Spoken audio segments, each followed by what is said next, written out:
നമസ്കാരം. ഉയർച്ച താഴ്ചകൾ ജീവിതത്തിന്റെ ഭാഗം തന്നെയാകുന്നു. ഓരോ ഉയർച്ചയും താഴ്ചയും ജീവിതത്തിൽ പ്രതീക്ഷിക്കാവുന്നതാണ്. എന്നാൽ ഇത് മറ്റുള്ളവർ തിരിച്ചറിയണം എന്നില്ല. നാം അനുഭവിക്കുന്ന പ്രയാസങ്ങൾ നാം മാത്രമേ തിരിച്ചറിയുന്നുള്ളൂ എന്നതാണ് വാസ്തവം. ഓരോ താഴ്ചയിലും ഒരിക്കലും തളരാതെ അവ ജീവിതത്തിന്റെ പാഠമായി മനസ്സിലാക്കി നാം മുന്നോട്ട് പോവുക എന്നതാണ് നാം ചെയ്യേണ്ടത്. നല്ല കാലത്ത് അഹങ്കരിക്കാതെ ഇരിക്കേണ്ടതാകുന്നു. ഒരിക്കൽ നാരദമുനി മഹാവിഷ്ണു ഭഗവാനെ കാണുവാനായി ചെന്നു. എപ്രകാരം നല്ല കാലം ആരംഭിക്കുന്നതിന് മുൻപ് ഒരു വ്യക്തിയിൽ കാണുന്ന ശുഭലക്ഷണങ്ങളെക്കുറിച്ച് നാരദമുനി വിഷ്ണു ഭഗവാനോട് ചോദിക്കുകയുണ്ടായി. ഭഗവാൻ പ്രകൃതി തന്നെ സ്വയം അല്ലെങ്കിൽ അനേകം സൂചനകൾ നൽകും എന്ന് പറഞ്ഞിരുന്നു. അത്തരത്തിൽ ഭഗവാൻ പറഞ്ഞിരിക്കുന്ന സൂചനകൾ മാത്രമാണ് ഈ വീഡിയോയിൽ ഉൾപ്പെടുത്തിയിരിക്കുന്നത്. സുഗന്ധം. ഒരു വീട്ടിൽ പോസിറ്റീവ് എനർജി നിറയ്ക്കുന്ന ഒരു കാര്യമാണ് സുഗന്ധം എന്നത്. സുഗന്ധം ഉണ്ട് എങ്കിൽ ആ വീടുകളിൽ പോസിറ്റീവ് എനർജിയാൽ നിറഞ്ഞിരിക്കുന്നു എന്ന് തന്നെ പറയാം. എന്നാൽ ദുർഗന്ധമാണ് ഒരു വീട്ടിൽ നിന്നും വമിക്കുന്നത് എങ്കിൽ നെഗറ്റീവ് ഊർജത്താൽ വലയുന്ന വീടാണ് എന്ന് തന്നെ നമുക്ക് മനസ്സിലാക്കുവാൻ സാധിക്കുന്നതാണ്. പ്രത്യേകമായ സുഗന്ധ വസ്തുക്കൾ ഉപയോഗിക്കാതെ തന്നെ സുഗന്ധം വീടുകളിൽ നിലനിൽക്കുന്നു എങ്കിൽ അഥവാ പരക്കുന്നു എങ്കിൽ അത് അതീവ ശുഭകരം തന്നെയാണ്. ചന്ദനത്തിരി കത്തിച്ചാൽ വീട് മുഴുവൻ അവയുടെ സുഗന്ധം പടരുന്നു. പൂജാമുറിയിൽ ഈ സുഗന്ധം ദീർഘനേരം നിലനിൽക്കുന്നു എങ്കിൽ, അതായത് നാം പ്രതീക്ഷിക്കുന്നതിനേക്കാൾ സമയത്തിൽ കൂടുതൽ നിലനിൽക്കുന്നു എങ്കിൽ അത് ശുഭകരമായ ലക്ഷണം തന്നെയാകുന്നു. ആ വീടുകളിൽ ഈശ്വര സാന്നിധ്യമുണ്ട്. കൂടാതെ ഒരു വ്യക്തിയുടെ ജീവിതത്തിൽ നല്ല കാലം ആരംഭിക്കുവാൻ പോകുന്നതിന് മുൻപ് ലഭിക്കുന്ന ഒരു സൂചനയാണ്. ഭഗവാൻ നല്ല കാലം നൽകി അനുഗ്രഹിച്ചിരിക്കുന്നു എന്ന് തന്നെ പറയാം. പ്രകാശം. വാസ്തുപ്രകാരം വീടുകളിൽ പ്രകാശം നിറയുന്നത് പോസിറ്റീവ് ഊർജം അഥവാ ഈശ്വരാനുഗ്രഹത്താലാകുന്നു എന്നാണ് വിശ്വാസം. മഞ്ഞ നിറം അഥവാ സ്വർണ്ണ നിറത്തിലുള്ള പ്രകാശം പൂജാമുറിയിലും വീടിനുള്ളിലും മുഴുവൻ നിറയുന്നു എങ്കിൽ ഇത് ഗുരുവായൂരപ്പന്റെ അനുഗ്രഹത്താൽ നല്ല കാലം വരുന്നതിന് മുൻപുള്ള സൂചനയാണ് എന്നാണ് വിശ്വാസം. ഇങ്ങനെ വരുന്നതിലൂടെ ഒരു വ്യക്തിയുടെ ജീവിതത്തിൽ സാമ്പത്തികമായ അഭിവൃദ്ധിയാണ് വന്ന് ചേരുക. അതിനാൽ തന്നെ ഇത്തരത്തിൽ പ്രകാശം വീടുകളിൽ നിറയുന്നത് അതീവ ശുഭകരമാണ് എന്ന് തന്നെ പറയാം. വിഗ്രഹം. നമ്മുടെ യാത്രയിലോ അല്ലെങ്കിൽ നാം പോകുന്ന പലയിടങ്ങളിലും പലതരത്തിലുള്ള ചിത്രങ്ങൾ, ദേവതാ ചിത്രങ്ങൾ, വിഗ്രഹങ്ങൾ എന്നിവ നാം കാണുന്നതാണ്. വീട്ടിലെ പൂജാമുറിയിൽ മാത്രമല്ല, ഇത്തരത്തിലുള്ള സമയങ്ങളിലും ചിത്രങ്ങൾ കാണുമ്പോൾ അവ എവിടെ കാണുകയാണ് എങ്കിലും നമ്മെ നോക്കി പുഞ്ചിരിക്കുന്നതായി തോന്നുന്നുണ്ട് എങ്കിൽ അഥവാ കാണുന്നുണ്ട് എങ്കിൽ അത് അതീവ ശുഭകരം തന്നെയാണ്, ശുഭസൂചകമാണ് എന്ന് തന്നെ പറയാം. പ്രാർത്ഥന സഫലമാകുവാൻ പോകുന്നതിന് മുൻപ് നാം കാണുന്ന ഒരു ലക്ഷണം നമ്മുടെ ഭക്തിയിൽ ഭഗവാൻ സംപ്രീതനാണ് എന്ന സൂചനയാണ് നമുക്ക് ലഭിക്കുന്നത്. അതിനാൽ ആഗ്രഹ സാഫല്യം ജീവിതത്തിൽ സംഭവിക്കും. നല്ല കാലം നൽകി ഭഗവാൻ അനുഗ്രഹിക്കാൻ പോകുന്നു എന്ന് തന്നെ പ്രതീക്ഷിക്കാം. കുട്ടികൾ വീടുകളിൽ വന്ന് കളിക്കുന്നതും അവരുടെ കളിചിരികൾ നിറയുന്നതും ശുഭസൂചകം തന്നെയാണ്. ചില കുട്ടികൾ പ്രത്യേക വീടുകളിൽ പോകുമ്പോൾ അകാരണമായി കരയുന്നതാകുന്നു. ഇത് അവിടത്തെ ഊർജ വ്യത്യാസം തിരിച്ചറിയുവാൻ സാധിക്കുന്നതിനാലാണ്. അവിടെ നെഗറ്റീവ് ഊർജം തങ്ങി നിൽക്കുകയും അതിൻ്റെ പ്രഭാവത്താലാണ് കുട്ടികൾ ഇപ്രകാരം കരയുന്നതും. എന്നാൽ നല്ല കാലം ആരംഭിക്കുവാൻ പോകുന്ന വീടുകളിൽ കുട്ടികൾ കളിച്ചിരികളോടെ കളിച്ച് ചിരിച്ച് നടക്കുന്നു എന്ന് തന്നെ പറയാം. ഇത് വളരെ ശുഭകരമായ ലക്ഷണം തന്നെയാകുന്നു. ആ വീടുകളിൽ ഈശ്വരാനുഗ്രഹം, ഈശ്വര ചൈതന്യം ഉണ്ട് എന്ന് തന്നെ പറയാം. വിളക്ക് ദീർഘനേരം കത്തി നിൽക്കുകയാണ് എങ്കിൽ അത് ശുഭകരമായ ഒരു ലക്ഷണം തന്നെയാകുന്നു. വിളക്ക് കൊളുത്തിയ ശേഷം മനസമാധാനം ജീവിതത്തിൽ വന്ന് ചേരുകയും സന്തോഷം അനുഭവിക്കുവാൻ സാധിക്കുന്നുണ്ട് എങ്കിൽ അത് ശുഭകരം തന്നെയാകുന്നു. സന്തോഷവാർത്ത ജീവിതത്തിൽ കേൾക്കുവാൻ പോകുന്നു എന്നും നല്ല കാലം ജീവിതത്തിൽ വന്ന് ചേരുവാൻ പോകുന്നു എന്ന സൂചനയാണ് ഇതിലൂടെ ഒരു വ്യക്തിക്ക് ലഭിക്കുന്നത് എന്ന് തന്നെ മനസ്സിലാക്കാം. ബ്രാഹ്മമുഹൂർത്തം.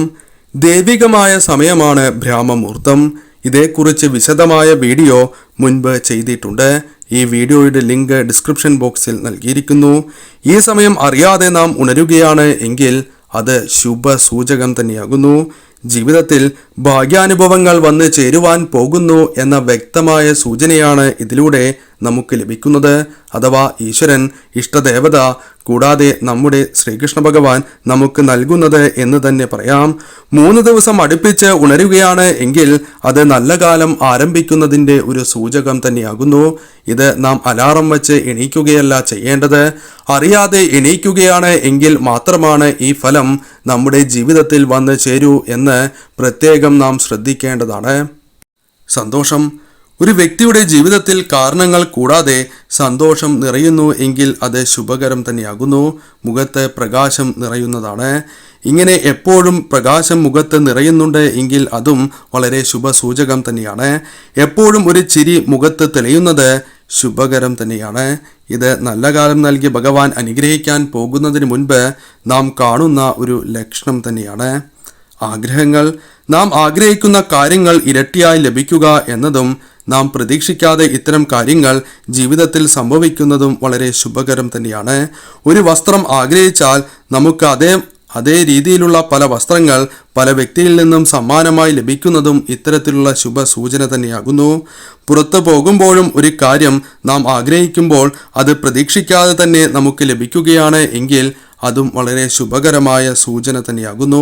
ഇവ കയ്യിലെത്തുന്നുണ്ട് എങ്കിൽ അത് നിങ്ങളുടെ നല്ല കാലം ആരംഭിക്കുവാൻ പോകുന്നതിൻ്റെ ഒരു സൂചനയായി തന്നെ പറയുവാൻ സാധിക്കും.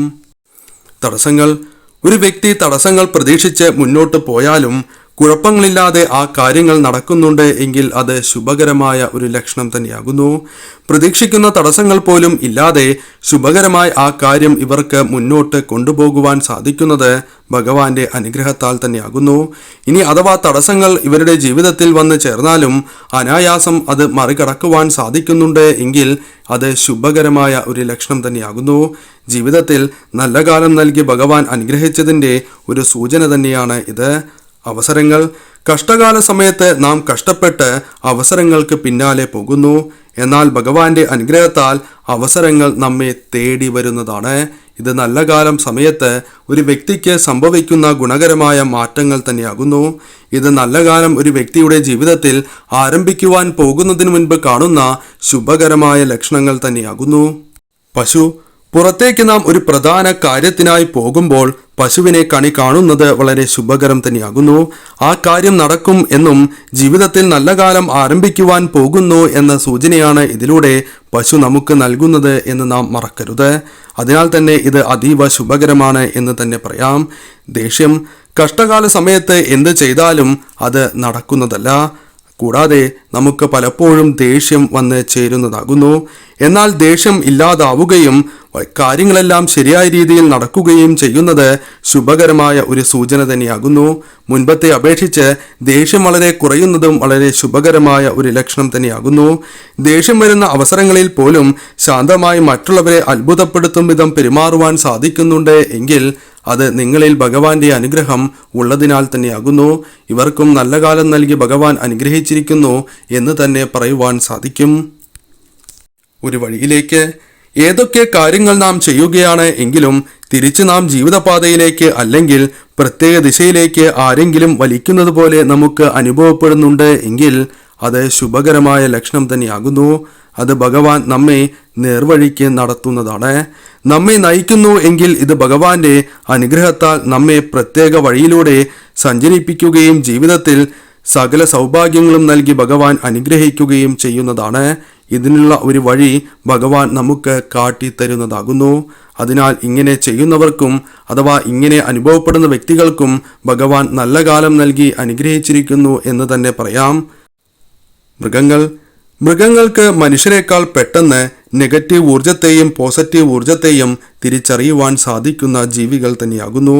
അവർ നല്ല കാലം ഒരു വ്യക്തിക്ക് വരുന്നതിന് മുൻപായി വീടുകളിൽ നിറയുന്ന പോസിറ്റീവ് ഊർജത്തെ തിരിച്ചറിയുവാൻ സാധിക്കുന്നു എന്ന് തന്നെ പറയാം. കുരങ്ങിനെ അപ്രതീക്ഷിതമായി പറമ്പിൽ കാണുന്നതും പൂച്ച, ചെറുകിളികൾ എന്നിവ വരുന്നതും ഒരു ശുഭകരമായ ലക്ഷണം തന്നെയാകുന്നു.